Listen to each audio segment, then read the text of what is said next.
कब चलना स्टार्ट करते हैं, बच्चे कब मूवमेंट करना स्टार्ट करते हैं, बच्चे कब पलटी मारना स्टार्ट करते हैं।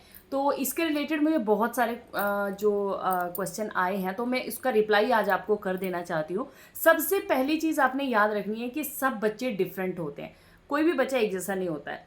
कुछ बच्चे जो होते हैं वो जल्दी मूवमेंट स्टार्ट करते हैं, कुछ बच्चे जो होते हैं वो थोड़ा लेट मूवमेंट स्टार्ट करते हैं। ये सब कुछ एकदम नॉर्मल है, इसमें आपको घबराना नहीं है, टेंशन नहीं लेना है कि अरे उसका बच्चा चल पड़ा, मेरा क्यों नहीं चल रहा है, या फिर मेरे मुंह में बच्चे ने अभी तक पलटी मारना नहीं स्टार्ट किया है, या फिर ऐसा कुछ आपने बिल्कुल भी नहीं घबराना है। ठीक है, सब बच्चे डिफरेंट होते हैं, सबका डिफरेंट एक्सपीरियंस होता है। कुछ बच्चे जल्दी मूवमेंट स्टार्ट कर देते हैं और कुछ लेट करते हैं। ठीक है, सबसे पहली चीज़ तो यही है, आपने बिल्कुल भी नहीं सोचना है, बिल्कुल एकदम नॉर्मल रहना है। बस हाँ, अपनी तरफ से कोशिश करते रहना है। देखिए, बच्चा जो है ना वो खुद सब कुछ नहीं करता है, बहुत सारी चीज़ें हैं वो जो खुद सीखता है, और बहुत सारी चीज़ें जो हमको उनको सिखानी पड़ती हैं। अब मैंने अपनी बेटी के साथ क्या क्या किया है वो सब चीज़ें मैं आपके साथ अभी शेयर करती हूँ इस वीडियो में।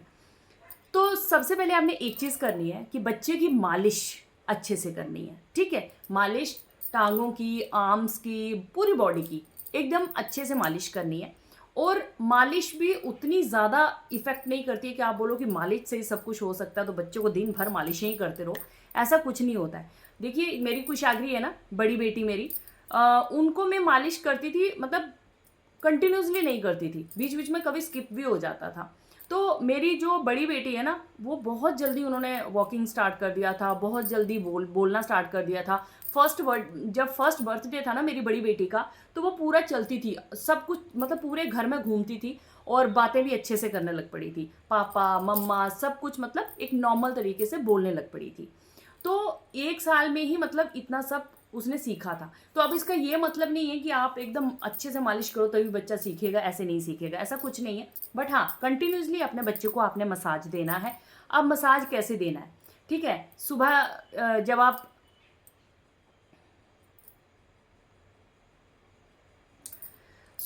देखिए जब उठते हो ना, तो उस टाइम पे अपने बच्चे को एक अच्छी मसाज दिया करो। मतलब उठने के थोड़ी देर के बाद, जैसे अभी बहुत ज़्यादा गर्मी है, तो बच्चे को ज़्यादा देर ऑयल में नहीं रखना है कि आप बोलो कि हर टाइम बच्चे को लिपटा के ऑयल में रखें, उससे बच्चे को इरिटेशन होती है, गर्मी लगती है, पिंपल्स हो जाएंगे, गर्मी से दाने निकल जाएंगे शरीर के ऊपर। सो आपने एक काम करना है, सुबह सुबह उठ के मालिश करनी है, जैसे जब भी आपको टाइम मिले।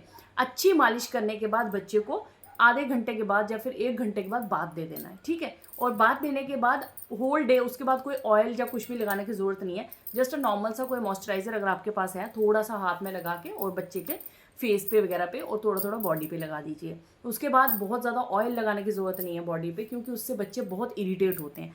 पूरा दिन गर्मी से पसीने से बच्चों को मतलब ऑयल ज़्यादा नहीं रखना है शरीर पे। ठीक है, एक चीज़।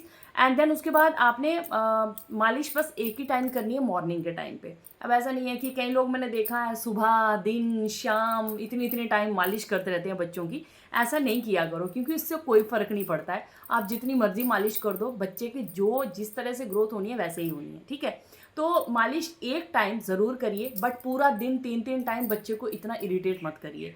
ठीक है, और अच्छी मतलब आपने एक अच्छी अपनी भी डाइट अच्छी रखनी है। देखो, बच्चा आपसे फीड करता है, तो अपनी डाइट आपकी अच्छी होगी तो बच्चे को नेचुरली जो है अच्छा फीडिंग मिलेगा और बच्चे की ग्रोथ अच्छी होगी। ठीक है, तो सबसे पहली चीज़ तो यही आती है कि अगर मदर अच्छे से खाएगी तो बच्चों में अच्छी ग्रोथ होती है, मतलब बच्चे फीड अच्छा करेंगे और सब कुछ सही चलता रहेगा।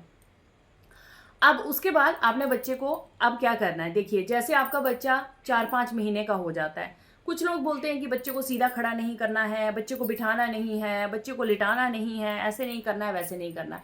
तो ऐसा कुछ भी नहीं होता है। जैसे आपका बच्चा 5 मंथ कंप्लीट हो जाता है, उसके बाद आप अपने बच्चे को थोड़ा थोड़ा बिठाने की कोशिश किया करो। मेरी जो छोटी बेटी है, ये आफ्टर मतलब 6 मंथ के हाफ में, मतलब 6 मंथ हाफ हो गया था तो ये बैठना स्टार्ट कर गई थी। मतलब बैठना इन द सेंस कि ऐसे बैठ जाती थी, मैं पीछे पिल्लो रखती थी, फिर गिर जाती थी इधर उधर, ऐसे मतलब थोड़ा थोड़ा सा उन्होंने अपने आप को वो करने लग पड़ी थी। जब मैं उनकी फिंगर पकड़ती थी तो वो एकदम से फिंगर पकड़ के पूरा खड़े होने की कोशिश करती थी और गर्दन उठा के एकदम खड़ा हो जाती थी। अगर आप बच्चे को हेल्प ही नहीं करोगे, बच्चे को आप मूवमेंट करवाओगे ही नहीं, तो बच्चा कैसे सीखेगा? बहुत सारे लोग बोलते हैं कि ऐसा नहीं करना है, बच्चे की ये हो जाएगा, बच्चे को वो हो जाएगा, बच्चे को बस लेटा रहने दो, सीधा रहने दो। ऐसा कुछ नहीं होता है। 5 मंथ कंप्लीट तक आप बच्चे को जैसे रखना चाहते हो वैसे रखिए। After 5th month 6th month में बच्चे को आप हेल्प करिए, उसका हाथ पकड़िए, आप हाथ पकड़ोगे, बच्चा खुद ही गर्दन उठाने की कोशिश करेगा, खुद ही ऊपर उठने की कोशिश करेगा। तो हेल्प करना बहुत ज़्यादा ज़रूरी है। आप उनकी आर्म्स पकड़िए, उनकी टाँगों की जो एक्सरसाइज़ है वो आपको करवानी है। जैसे टाँगें पकड़ के ना, तो जो साइकिलिंग होती है ना, इस तरह से स्लोली आपने उनको साइकिलिंग करवानी है, ठीक है? उससे लेग्स स्ट्रॉन्ग होती हैं बच्चे की। थोड़ी-थोड़ी साइकिलिंग मतलब अपने हाथों से पकड़ के उनको करवाते रहना है। फुट की मसाज करनी है, पैरों के नीचे की जो होती है ना, पैरों के नीचे अच्छे से मसाज करनी है। इस तरह से हाथ में पकड़ने हैं बच्चों के पैर और पूरा नीचे की ओर से मसाज करते रहना है इस तरह से। जब भी आपके पास फ्री टाइम होता है, हल्का सा ऑयल लगाइए अपने हाथों पे, हल्का सा, और बस बच्चे की इस तरह से मसाज करते रहिए पैरों के ऊपर, जब भी टाइम मिले। ऐसा नहीं है कि पूरा ही दिन करते रहो, लेकिन दिन में 5-6 मिनट तक इस तरह से आराम से करते रहना। तो उससे भी बच्चे की जो मतलब बॉडी है ना, वो स्ट्रांग होती है, ठीक है? तो और क्या करना है आपने, जो हेड है इसके ऊपर अच्छे से थोड़ा सा ऑयलिंग जो है वो लगी रहनी चाहिए। कई बार बच्चों के बाल बिल्कुल ड्राई होते हैं, वैसा नहीं रखना है। छोटे बच्चों की इस जगह पे तेल जो है वो लगाते रहना चाहिए, ये जगह ड्राई नहीं रहनी चाहिए बच्चे की, ठीक है? थोड़ा थोड़ा सा ऑयल जो है लगाते रहना चाहिए। सो बस हेल्प करना बच्चे की बहुत ज़्यादा ज़रूरी है। जैसे मैंने स्टार्ट किया तो मैं ऐसे फिंगर पकड़ती थी और वो खुद ही ऐसे गर्दन उठा के ऊपर उठने की कोशिश करती थी, और धीरे धीरे मैंने देखा कि वो एकदम से मतलब वो बैठती भी नहीं थी, हाथ पकड़ के सीधा खड़े हो जाती थी। वो बैठती नहीं थी कि बैठूंगी फिर खड़े, नहीं, सीधा खड़े हो जाना, ठीक है? तो बच्चे की मूवमेंट से ही आप ऑब्जर्व करोगे कि बच्चा आपका खड़ा होना चाहता है, लेटना चाहता है, बैठना चाहता है, तो उसके लिए आपको हेल्प करनी पड़ेगी बच्चे को। फिर उसके बाद जैसे मैंने वॉकर निकाला तो वॉकर के बीच में मैंने उनको बिठाया। सो मैं वो व्लॉग्स भी आपके साथ शेयर करती रहती हूँ कि किस तरह से वो मूवमेंट किया उसने, कैसे चली, क्या हुआ। सो जब मैंने वॉकर में बिठाया तो वो एकदम से वॉकर में मतलब पैरों को आगे आगे करके चलने लग पड़ी, ठीक है? तो वो चीज़ें मतलब आपने उनको कोशिश करवानी है। अगर आप बोलोगे, अब एक चीज़ और ध्यान रखनी है कि ऐसा नहीं है कि आप बच्चे को वॉकर में डाल दो और होल डे आप बच्चे को वॉकर में बिठा रखो, जब आपको टाइम मिले तभी आप वॉकर में बिठा दो। नहीं, बच्चा उससे बहुत ज़्यादा इरिटेट होता है। बच्चे को बिल्कुल लिमिटेड, जैसे आपको लगे कि आपके पास बहुत ही ज़्यादा काम है, आप बच्चे को ध्यान नहीं दे पा रहे हो सकता है बच्चा बेड से नीचे गिर जाए या फिर कोई और संभालने वाला नहीं है, देन एट दैट टाइम आप बच्चे को वॉकर में रखिए, बच्चे को थोड़ा सा घूमने दीजिए, उससे टांगे बच्चे की स्ट्रांग होंगी थोड़ी देर के लिए। देन उसके बाद वॉकर से निकाल के आप उसे दोबारा से बेड पे या फिर कहीं भी आप जहाँ बैठे हो वहाँ रख दो। आप होल डे, कई लोग तो 2-2 घंटा 3-3 घंटा वॉकर में भगाते रहते हैं बच्चों को, ऐसा नहीं करना चाहिए। बच्चे थक जाते हैं, बच्चों के शरीर में उससे प्रॉब्लम होता है। तो थोड़ी देर के लिए वॉकर में रखना है, ज़्यादा देर नहीं। देन उसके बाद आप जैसे बेड पे जब भी जाते हो, मैंने आपको बताया बच्चे को एक्सरसाइज करवाते रहना है, मतलब अपने हाथों से करते रहना है, उठाते रहना है। एंड नेक्स्ट चीज़, बच्चे बोलना कब सीखते हैं? तो बच्चे बोलना, देखिए अभी मेरी बेटी ने बोलना मतलब उस तरह का स्टार्ट नहीं किया है, ऐसे हल्का फुल्का ऐसे पापा पापा ऐसे करती हैं, ठीक है? तो हमें खुद कोशिश करनी है, हमें खुद बोलते रहना है उनके साथ, पापा, मम्मा, बाबा, ताता, चाचा। तो बच्चा उससे क्या है ना, सीखने मतलब कोशिश करता है बोलने की। तो ये चीज़ें भी करनी है। सबसे बड़ा रोल होता है पेरेंट्स का। पेरेंट्स को अपना 100% देते रहना है, बच्चा वहाँ से सीखेगा। अगर आप बच्चे को इग्नोर करते रहोगे, बच्चे को आप ध्यान नहीं दोगे, बोलोगे बच्चा छोटा है, इसको क्या सिखाना है, इसको क्या सिखाना है, यही तो सबसे बड़ी गलती करते हैं पेरेंट्स। बच्चे को अगर आप सिखाने लग जाओगे, अगर आप खुद बच्चे के साथ मतलब कांटेक्ट में रहोगे ना, तो बच्चा बहुत जल्दी चीज़ें सीखता है। आपको खुद टाइम देना पड़ेगा। जैसे ही आप बच्चे के पास होते हो ना, ये नहीं सोचना कि ये छोटा बच्चा है, ये सोचना है कि ये भी हमारी तरह है। तो उनके साथ बात करने की कोशिश करा करो।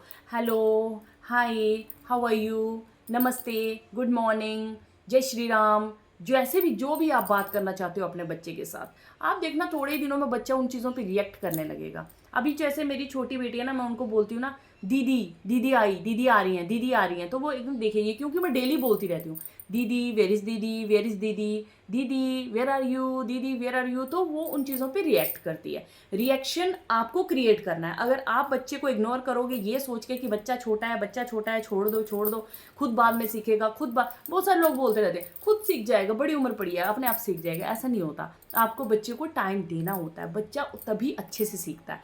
हाँ ठीक है, बच्चे लेट भी सीखते हैं, जल्दी भी सीखते हैं। जल्दी क्या पड़ी है कि जल्दी जल्दी ही बच्चे को सिखाओ, ऐसा भी ज़रूरी नहीं है, ठीक है? लेकिन आपको इंटरेक्ट बच्चे के साथ करना ज़रूरी है। अब ये नहीं है कि आपका बच्चा 5 महीने का हो गया तो एकदम मगर ही लग जाओ बच्चे को, चल भाई तू बोलना भी सीख, चल भाई तू चलना भी सीख, चल तू सब कुछ कर, ऐसा नहीं होता, ठीक है? बच्चे को एकदम फ्री रहने दो, लेकिन बच्चे के साथ इंटरेक्ट करो। जितना आपको टाइम मिलता है उतना उसके साथ इंटरेक्ट करो। अब ऐसा भी नहीं है कि बस आप दूसरों को देख के परेशान हो जाओ, अरे ये उनका ऐसा हो गया तो मेरा। बहुत सारे लोग मैंने ऐसा देखा है जो बोलते हैं कि दूसरे का मतलब इतना वो चलने लग पड़ा है, बोलने लग पड़ा है, ऐसा करने लग पड़ा है, वैसा करने लग पड़ा है, तो हमारे बच्चे क्यों नहीं कर रहे हैं। बहुत सारे पेरेंट्स को ये चिंता होती है, और वो नेचुरली होती है, ये नॉर्मल है, इसमें कोई बड़ी बात नहीं है। लेकिन आपको टेंशन नहीं लेना है। बच्चे सब अपनी अपनी तरह के होते हैं। कुछ बच्चे जल्दी करते हैं रिएक्ट, कुछ बच्चे लेट करते हैं। सो हर एक बच्चा रिएक्ट करने लग जाता है, बस थोड़ा सा कुछ जल्दी और कुछ लेट, ठीक है। इसमें आपने ये नहीं सोचना कि उनका जल्दी रिएक्ट कर गया, उनका नहीं कर रहा है, जैसा वैसा कुछ भी।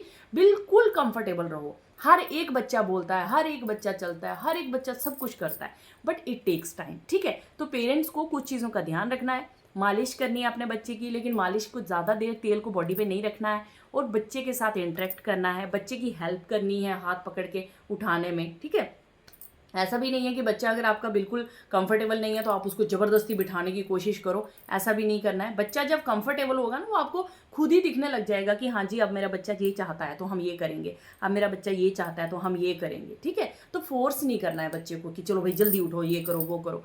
तो बिल्कुल कंफर्टेबली बच्चे को आपने टाइम देना है, ठीक है। तो होप करती हूँ आपको ये वीडियो मेरा अच्छा लगा होगा। अगर अच्छा लगा हो तो लाइक शेयर फॉलो ज़रूर करना, एंड और लोगों के साथ भी शेयर कर दिया करो ताकि उनको भी हेल्प मिल सके। चलिए फिर मिलते हैं नई वीडियो में, तब तक के लिए बाय बाय, टेक केयर।